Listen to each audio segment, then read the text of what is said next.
Hello, everybody. We are starting this week. Well, not starting this week, actually, but we are having our Cancer full moon this week. I think it's on Wednesday, to be exact. And we also have Mars at his fastest, closest to the Earth, and retrograde. Both the full moon in Cancer and Mars retrograde are in Cancer. And Cancer is the archetype of the mother. So I just love this little um, carving here and this nurturing energy in the other carving. And we've got Melissa and lavender oil for the occasion. So this is a very big one to watch. Anything around mothering, your mother, you as a mother, you're nurturing, whether you're a woman, it's irrespective. It's your mothering tendencies this week, because there will be something around that. I mean, it doesn't take a rocket scientist for me to recognize this in myself, as Monday is the day that my younger two children go into boarding school for the first time. So I'm very much feeling the timing of this Cancerian process for me personally right now. So let's see if you can listen to this week's card reading and see how to bring that into your life, how it impacts and reflects in your own life. Remember, this is not a personalized card reading. I do personalized card readings, so check out the information below this video. But if you are wanting to just get a guidance, like a weather forecast for the week, then this will help. Pick a card between 1 and 4, and it'll give you your more focused card energy for the week. Let's jump in. Okay, big picture, and we start and end with Pentacles cards. We have no major arcana cards, almost everything upside down, and 2 court cards. So the Queen of Pentacles in protection is very much about speaking into the mothering tendencies, or the being a little overbearing, overprotective. She, at her best, is a very grounded, calm, practical, sensible, good businesswoman type of feminine energy, the wise, earthy, Pentacles is earth energy, the wise, earthy, mothering energy, queen. When she is in protection or upside down, reversed, as I said, then it tends to be a little bit excessive. So where is that practicality going wrong? I can use an example in my own life, for example, and this is probably true for many people who are getting their kids ready for school again at this time of year. It's the over planning and preparing and sewing labels on things, or making sure that you have healthy snacks for lunch boxes, or all the books are wrapped and all the I's are dotted and T's are crossed. That excessive mothering might have gone too far in some or other direction. So where is that for you? If you are not a mother of school-going children, you might say, I'm getting back to work after the holidays, and getting back to work, I've started bossing around all my colleagues or employees or whatever the case is, and I've started micromanaging everybody, and I'm trying to get on a new diet after the holiday season, and I'm being completely bossy and overbearing and demanding with myself, and I'm not giving myself any wiggle room. So think around how it impacts in your life, right?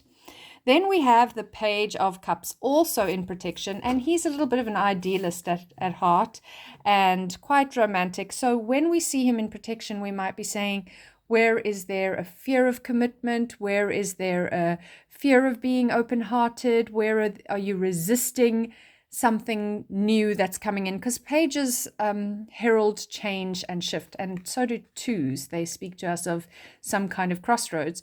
So I mean, it's just so applicable as we are getting our momentum into this new year, to see the changes that are afoot and how we're coping with them, and whether we're allowing that change to flow. And because a lot of this reading is upside down, I'm willing to bet we're not coping terribly well with the flow of it. We're feeling some resistance, bearing in mind that full moons will bring things into a sort of grandiose experience. Whatever you're feeling will get bigger, especially a full moon in Cancer, which is the moon's sign. So it's going to be an emotional feeling. And this is a water card. This is an emotional card. So he might be having a mini pity party for maybe a day, maybe a week. You'll have to see how that unfolds for you, particularly if you chose card number 2. And then if you chose card number 3, you will have gotten the Two of Swords, and this brings us into a more air card energy. Swords is representing the element of air. And as you can see, the ravens in this deck, which represent that same air element, are kind of trying to just unravel some of the thoughts. Now, because again, this has come for us upside down, it's kind of saying fear of making a decision, fear of making the wrong decision, resisting a change, because again, a two card is at a crossroads, fear of the unknown, etc. And you can see there's a sands of time kind of vibe with this. There is a choice that has to be made, and it has to be made ultimately at some point. You can't just avoid it. But when it's upside down, why is it that we're avoiding this change? What is the fear? And we can see that this is a bit over controlling. This is a bit over emotional. This is a bit stuck in analysis paralysis. So we're going earth, water, air. So we're a little uncertain on all the elements. The only element we don't have in this week's reading is fire. And it's interesting that I actually chose to light 2 candles this week, which I don't even always light 1, let alone 2. And that was before I drew the cards. And then our final card and only upright card of the reading is the 7 of Pentacles. And this one is like, stop. Just take a breath, take a pause. Look at what it is that you're busy building or you're busy growing. Find some, just even do it now as you're listening. Just take a deep breath in and out. And feel yourself grounding down through the soles of your feet. Take another breath with me.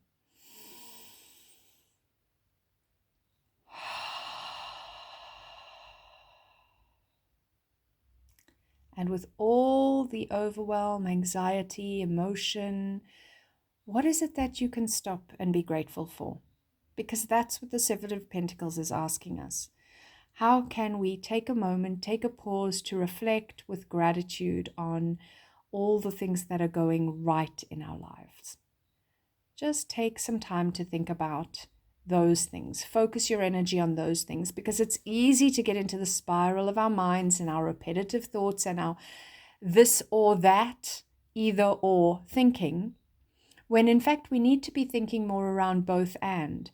I am both scared of this new unknown space, but also excited. I am both feeling emotional and sensitive and somewhat overwhelmed, and I am purging some deep feelings because there is so much love. Or, for example, with grief, we grieve because we have loved. Otherwise, we wouldn't grieve somebody we lose. So it's like there's a happy, sad element to grief, if you think about it that way. And with this one being a little overbearing and over-controlling, and that's also a case of trying to feel safe and trying to feel that the people you care about are safe. So try to step back from either or thinking, and rather say both and. I am experiencing both this and that. And it can be more than just two this and that's. It can be that you are feeling a multitude of things. You are thinking a multitude of things. You are experiencing a multitude of things, and they are all okay. And when we just stop, pause, breathe, be, look at how much there is to be grateful for. Look at how far you have come. Look at the possibilities that await you. And find that groundedness. We all, this year, very, very, very much so, we need to work on staying grounded. If you are naturally a well-grounded person, that will come easier to you, but do it anyway. And if you, like me, are naturally not a grounded person, then there are really, really important tools that you can use. I teach a lot of these tools, and they are very, very simple and important, but they need to be done regularly. And the first way that you can know that you need to do grounding tools is to practice using them and noticing, this is me grounded and this is me not grounded.